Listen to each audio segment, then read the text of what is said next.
Shit just got real.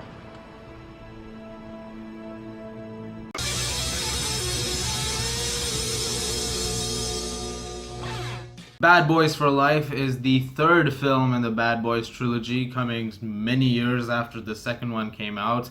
And this film once again stars Will Smith and Martin Lawrence as Marcus Burnett and Mike Lowry. Never really thought we'd actually see them again. Lo and behold, though, we finally have a third movie with them, and they're trying to take down somebody who is personally after them this time. There is a personal vendetta someone has, and is targeting certain people and them, and so they have to find this person and put him to a stop. Let's just acknowledge for a minute that we finally have a Bad Boys trilogy. Like, for many years, this was one of those series that just had two movies and it was done.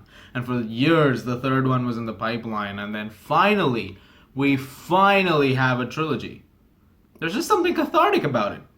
Now we have three Bad Boys movies. You can officially call it a trilogy. It actually feels kind of nice. A little heartwarming. I'm not the biggest Bad Boys fan, but I enjoy the films. The second one was kind of a pass, but the first one's pretty fun. I do like that first movie. And so I was hoping that going into the third one, I might get some of that spirit back into it. Michael Bay made the first two films. He's not made this one. This is made by two different directors. And this is a slightly different vision than what I think Bay would have done. I don't mind Michael Bay. His last movie, Six Underground, was meh. But that being said, I think for a franchise like this, he seemed perfectly suited. But sometimes he can go a little over the top, as he did with the second one, in length and in over-the-top craziness. And I think here this is a more stable movie, for one. But aside from that, not only is this a more stable movie, this is also a better movie. I had a hard time thinking whether I liked this even more than the first one, because the first one is just so great with people. I think I kind of did. I definitely like this more than the second one.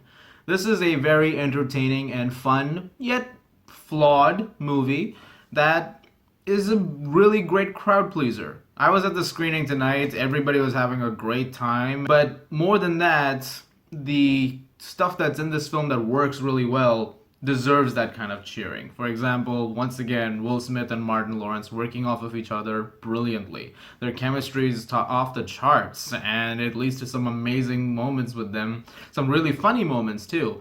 Humor in this is really, really good. It's actually kind of funny. In fact, a bit too funny at points, and that was really fun to. I'm gonna choose a different word. That was actually pretty awesome. The action is also a lot better filmed, and it is a good-looking movie.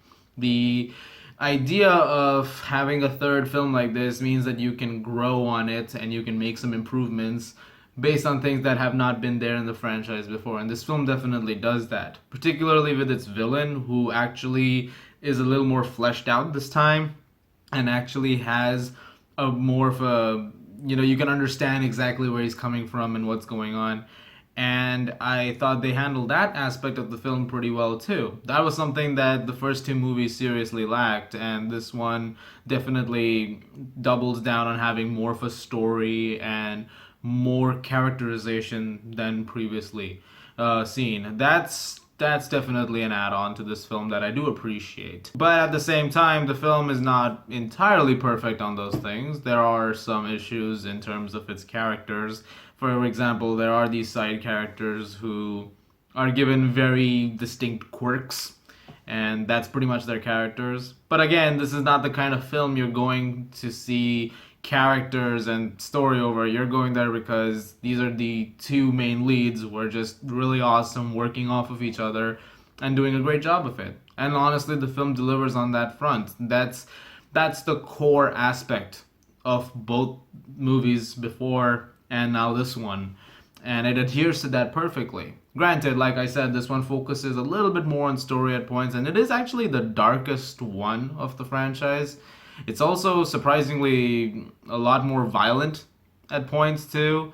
That was something that I was also really surprised about, that how much it sort of upped the ante on those things. That's something I actually really like about this movie. which is again coming into that factor about how it's evolving, how it's becoming something else. As for flaws throughout the film, I honestly don't have many, except for the final act. This is where the film kind of lost me. It's fun. There's a lot of cool action, but there's a plot in the third act. There's this thing they bring up, and I can't obviously I can't say much about it, but it felt a bit abrupt because it's not really explored as much as I think it could have, and because of that, it's a major thing, and because it comes out of nowhere, and I thought, okay, this is interesting, let's see where this goes.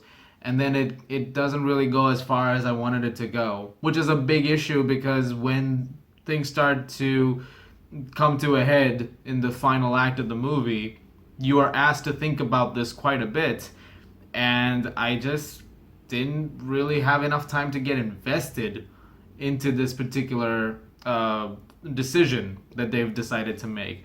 It kind of reminded me, in terms of just the abruptness, I mean, here, it kind of reminded me of like when you get to the final act of Frozen 2. You know, if you've seen that movie, which I'm still not going to spoil in case you've not seen it, but when you get to the final act of Frozen 2, it's also one of those cringe moments where it's like, all right, really? We need to take 5 minutes to really talk about this and process what's going on here and, think this through. Similarly, there is a moment with this movie, which is quite like that.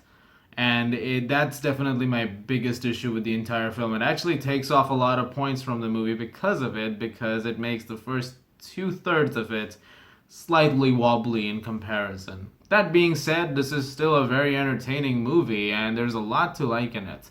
And I will probably see it again. I would recommend seeing it. Just go to it, go to the theater, have a great time. It's a lot better than I thought it was gonna be. There's a lot of great action, like I said. The actors, all of them are doing a great job. Even the supporting cast. There's a new team. Those members are pretty fun. That all of that works out pretty well. Bad Boys for Life is still a very entertaining movie, and I'm gonna give it a 7 out of 10. Thank you very much for watching, guys. Look forward to the review of Dolittle. I did see it before the embargo lifted, but I'll record that review and I'll put it up very soon. As always, if you like this, please do subscribe, and I'll see you guys at the movies.